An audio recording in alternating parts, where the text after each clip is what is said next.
In the dim ages of chaos, when kingdoms fell under the weight of greed and swords were raised against brother, the land of Britain cried for a king, a true king, someone who could unite its people and bring peace in a time of endless war. The people believed a king was not made by ancestry or marriage, but by fate itself, by a trial, a sign, something greater than men, greater than earthly power. His name was Arthur, a mere squire in the service of a knight. His hands were more used to cleaning swords and saddling horses than ruling a throne. His mind was filled with the stories of the old heroes, the dragons, the witches, the druids. But these were nothing more than legends, or so everyone believed. During this era of upheaval, a young boy was raised in the household of a minor lord, unaware of his true ancestry. The king, Uther Pendragon, had died without a clear heir. The land fell into chaos, divided by ambitious lords and powerful war chiefs who fought over the throne of Logres. Merlin, the greatest wizard of the age, a keeper of ancient knowledge and a guardian of the future, kept a close watch on these struggles. His piercing blue eyes saw farther than the present, in the heavens, in the stars, and in the hidden threads of fate. Then Merlin struck upon a dramatic trial, a showdown that would determine the true king.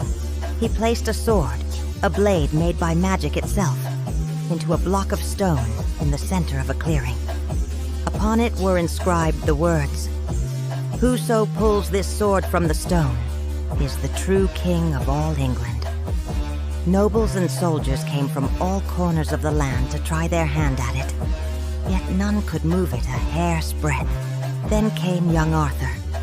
His foster brother, a knight, had forgotten his sword, and in a rush, the eager squire darted back to find a replacement.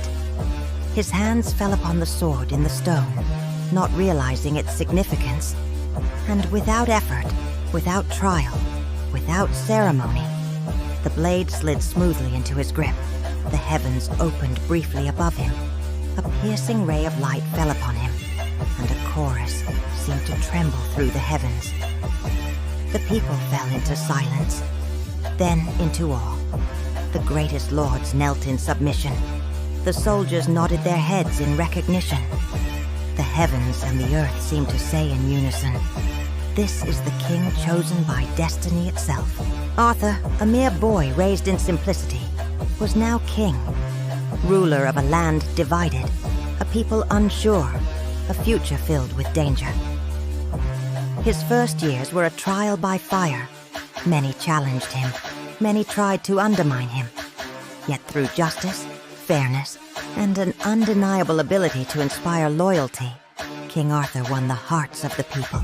With Excalibur in hand, a sword rumored to possess power, virtue, and the ability to cut through all falsehood, and under the guidance of Merlin, the young king fought back against the chaos threatening to destroy his realm.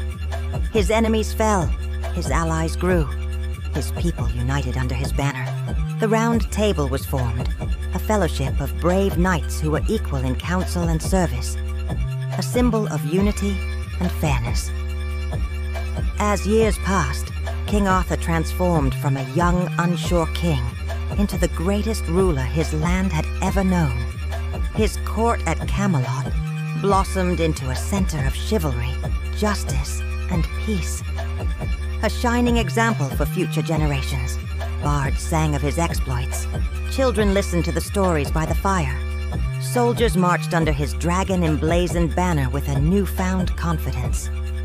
The legend of King Arthur and his sword, Excalibur, crossed borders and ages, shaping the imagination of countless people.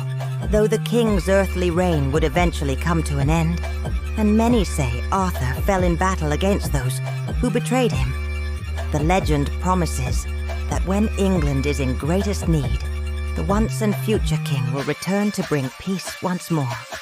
His legacy lies not in a throne made of gold or a castle made of stone, but in the hearts of all who pursue justice, unity, and compassion. And so the tale of King Arthur and his wondrous sword is more than a legend. It is a guiding light, a reminder that even in the darkest of times, hope and heroism can prevail.